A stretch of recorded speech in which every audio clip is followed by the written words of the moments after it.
এমন যদি ডিসকাউন্ট দেয় কই যামু কোন? রাইড শেয়ার করে যে সংসার চলাইবেন ওই রকমের কোনো বাউ নাই। চিন্তা করতেছি রাষ্ট্রপতির কাছে এখন গিয়া বিচার দিমু। দেন না ভাই, যে জ্যাম ধাক্কাইছি ভাই, থ্যাংক ইউ। পুরা ব্যাটালিয়ন আয় বসছে, র্যাব, আর্মি, পুলিশ যা আছে, বাবা রে বাবা। এ মামা এই, hello guys, welcome to my channel. আশা করি সকলে ভালো আছেন। আমি আলহামদুলিল্লাহ ভালো আছি আপনাদের দোয়ায়। গুলশান থেকে আপনাদেরকে স্বাগতম। বর্তমানে সময় হইতেছে সকাল 11:30। সকাল সকাল এই টাইমটাতে যদি গুলশানের ভিতরে থাকি তাহলে হয়তো বা ট্রিপ না পাওয়ার সম্ভাবনাই বেশি। এই জন্য এখন গুলশান থেকে বেরোয় যাচ্ছি, চলে যাব বনানী কবরস্থানের দিকে। বনানী কবরস্থানের থেকে তারপরে চিন্তা করবো যে কোন দিকে যাব। গুলশানে একটা ট্রিপ নিয়ে আসছিলাম, ওই ভাইরে নামাই দিছি ডেল্টা টাওয়ারের সামনে। কোথায় যাবেন? জি ভাই উঠেন। 143। আপনার কি ডিসকাউন্ট আছে নাকি? তো অনেক কমে আসছে, থ্যাংক ইউ ভাই। ভাঙতি আর নাই তো, ডিসকাউন্ট থাকলে কেমনে? এমন যদি ডিসকাউন্ট দেয় কই যামু কোন? 10 কিলো রাস্তা, ভাড়া আইছে মাত্র 145 টাকা। উফ, যে জ্যাম পের করে আসলাম, কিছুই থাকে না এরকম করলে। রাইড শেয়ার করে যে সংসার চলাইবেন ওই রকমের কোনো বাউ নাই। বনানী থেকে তার এই পর্যন্ত নিয়ে আসলাম রাজুক ভবন, মানে বঙ্গভবনের কাছাকাছি, মানে বঙ্গভবন এটার পরেই হলো বঙ্গভবন। ওনার ভাড়া আসছে মাত্র 150 টাকা। কি কমু, কিছুই বলার নেই। যাই হোক, অনেক গরম, দেখি ঠান্ডা কিছু খাইতে পারি কিনা। চিন্তা করতেছি রাষ্ট্রপতির কাছে এখন গিয়া বিচার দিম উবারের নামে। উবার কেল্লিকে বারবার এরকম ডিসকাউন্ট দেয়।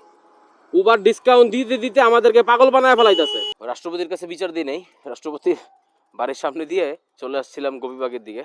গোপীবাগে একটা কল পাইছি, উনি যাবে হলো নিকেতন। এখানে ভাড়া দেখাইছে 134 টাকা। তার জন্য ওয়েট করতেছি। প্রচুর গরম পড়ছে। মানে জিনিসটা, বিষয়টা এরকম হয়েছে যে এখানে গোপীবাগের মধ্যে লেন দুইটা সেম নাম্বার, মানে 3 নাম্বার গলি, 3 নাম্বার লেন। একটা হলো মসজিদ গলি, এই যে উনি মনে হয় এই গলিতে আছে। 19 নাম্বার বাড়ি এটা, 19 নাম্বার বাড়ি এটা। 19 কোনটা? 19 এমন বের করে মধ্যে কল না দিয়ে একটু সামনে আগায় যায় কল দিলেই হয়। জি, আমি আপনাদের এই যে 20 নাম্বার বাড়ি, 19 নাম্বার বাড়ি তো পাচ্ছি না, 20 নাম্বার বাড়ি পাইছি, ওইখানে দাঁড়ানো।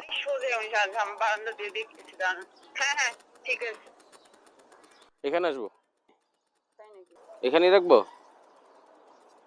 140।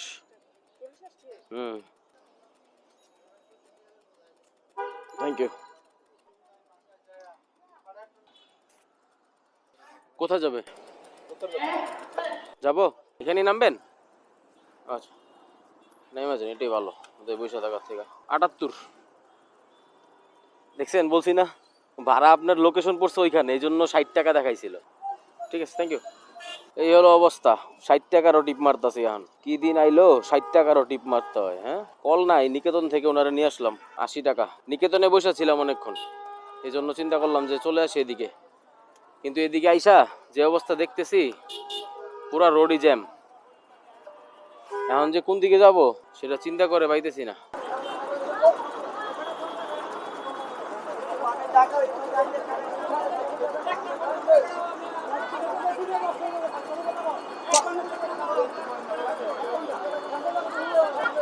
এই কাকা, রিক্সা গুলা সামনে লন, একটু রিক্সা গুলা সামনে দেন।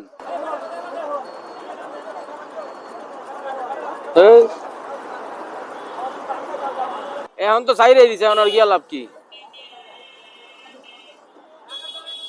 রাস্তা আটকায় মানুষ বয়ে থাকে। ওই যে সিগন্যাল ছাড়ছে তো টান দিছি জোরে, গেছি গা। বড় ভাই ভাঙতি হলে ভালো হয়।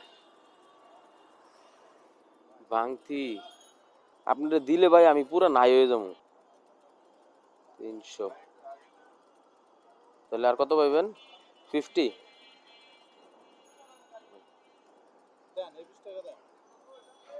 কত রাখবো? তো 30 টাকা দিলেন, 50 টাকা না কইলাম। দেন না ভাই, যে জ্যাম ধাক্কাইছি ভাই, থ্যাংক ইউ। ভাইয়া মিস্টার কাবাবের সামনে টুপিটা মাথায় দিয়েই নেন, তাহলে আপনার জন্য ভালো হবে, কারণ অনেকে পরে তো এই জন্য। গরম লাগবে, হ্যাঁ, তাহলে খুলে ফেলান। যদি গরম লাগে তাহলে তখন খুলে ফেলাবেন। ও আচ্ছা আচ্ছা, ঠিক আছে। না, কারোর কাছে টুপি থাকলে তখন তারে বলি যে টুপি দিয়েই পরেন, সেটা ভালো। এটা লাগায় না, না তারপরও লাগায় রাখা ভালো, না বাতাসে উড়া যায়। জি হ্যাঁ,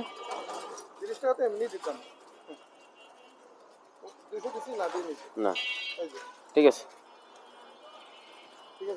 আচ্ছা থ্যাংক ইউ। অকটেন না মামা, অকটেন 200 দাও।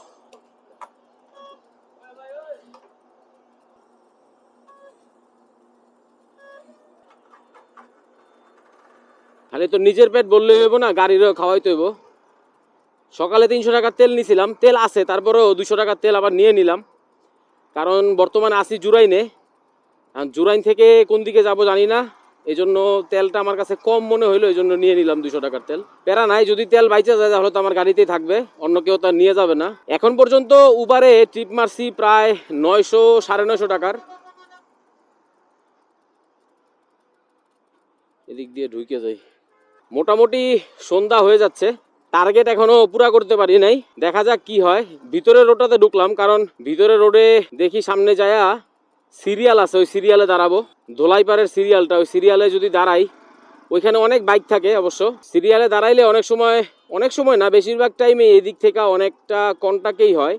উবারে বা পাঠাওয়ে ওইরকম কোনো কল মোটামুটি এদিকে হয় না, কারণ ধোলাইপাড় মানুষ এসে নামে, নাইবা তারপরে এখানে দাঁড়ায়। আসলে এখানে কি অবস্থা, এখানে তো একটা বাইকও দেখতেছি না। ও, বাইক সব নিচে নামাই দিছে, বাইকগুলা সবাই এখানে দাঁড়ায় থাকতো, এখন ওইগুলো সবাই মনে হয় নিচে নামাই দিছে। এই যে সবাই সিরিয়াল ধরছে এখানে।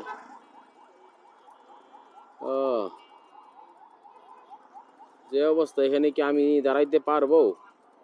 মনে তো কি হয়, অনেক অনেক বাইক।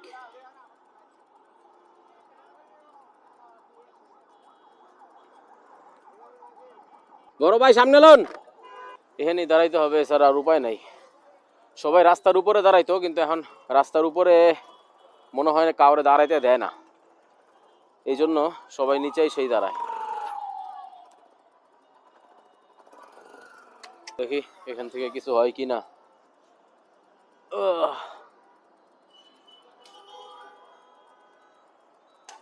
নেন ভাই। ওকে গাইস, ক্যামেরায় কতটুকু দেখা যাইতেছে জানি না। বর্তমানে আসি আমি কাকরাইল মসজিদের সামনে। মনে আছে দোলাইপাড় গেছিলাম যখন ফর্সা ছিল, দিন ছিল তখন। এখন সময় হয়ে গেছে প্রায় 7:45টার মতো, প্রায় 2.5 থেকে 3 ঘন্টা হবে আমি দোলাইপাড়ে বসেছিলাম। ওইখানে কোনো প্রকারের কোনো কল আসতেছিল না, ওইখানে বসে বসে কি করব, আর কোনো কলও আসতেছিল না বা কন্টাক্টেও কাউরে পাইতেছিলাম না। কল আসতেছিল উবারে, আসতেছিল না বললে এটা ভুল হবে। আমি যে ধোলাইপাড় থেকে এদিকে চলে আসবো, ওইটার কোনো ট্রিপ পাইতেছিলাম না। লাস্টে অতিষ্ঠ হয়ে আর কি যাত্রাবাড়ি বাস টার্মিনালের সামনে চলে আসলাম, আসার পরে দাঁড়াইলাম, দাঁড়ানোর পরে ওইখানে দলপুর থেকে একটা কল আসলো, সেটা হলো মহাখালী বাস টার্মিনাল। ওইখানে ভাড়া দেখাইছিল 180 টাকা। তো মোটামুটি এখন মগবাজার ফ্লাইওভারের উপরে আসি ভাইরে নিয়ে। আসার সময় জ্যাম ট্যাম এরকম পাই নাই, এই জন্য মোটামুটি তাড়াতাড়ি সময়ে চলে আসতে পারছি। কিন্তু সমস্যাটা হলো যে প্রায় 3 ঘন্টা যাবত 3 ঘন্টা সময় নষ্ট হয়ে গেছে ওইখানে। ভিডিওটা আপনাদের সাথে এখানেই শেষ করব, কারণ সন্ধ্যা হয়ে গেছে বা রাত হয়ে গেছে, প্রায় 8টার মতো বাজে। তো এই মুহূর্তে ভিডিও করা সম্ভব না। তো ভাইরে মহাখালী নামাই দিব, মহাখালী নামাই দেওয়ার পরে আপনাদের সাথে ভিডিওটা শেষ করব। চলেন ভাইরে মহাখালী নামাই দেই। আমি আপনার ওই যে দোলাইপাড় থাকতে শুনছি যে আন্দোলন হইতেছে এই জায়গায়, ওইটা মনে হয় শেষ হইছে এখন। বহুত আর্মি আইছে, একবারে পুরা ব্যাটালিয়ন আয় পড়ছে।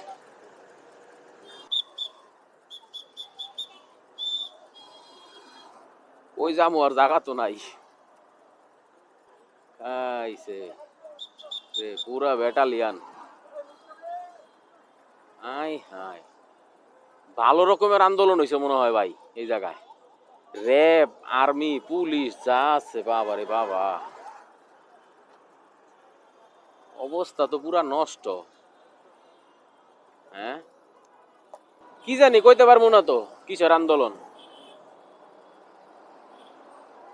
আর্মির পুরো একবার, আর্মি র্যাব পুলিশ সব আয়া পড়ছে। যতটুকু শুনছিলাম আপনার হলো এই জায়গায় একটা কেমিক্যাল ফ্যাক্টরি আছে, এই কেমিক্যাল ফ্যাক্টরির লোকজন নামছে। এখন বাকি আর কিছু জানি না, কিছু একটা তো হইছে, কারণ ওই দোলাইবার থাকতেই শুনছি যে এই জায়গায় আন্দোলন।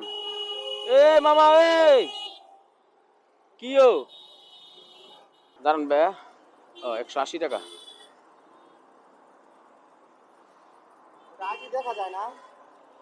আগে দেখা যায়, আবার আপনার হলো অনেক সময় আছে যে যদি রাস্তার মধ্যে জ্যাম ট্যাম থাকে তাইলে আবার ভাড়া বাড়ে। নেন ভাইয়া।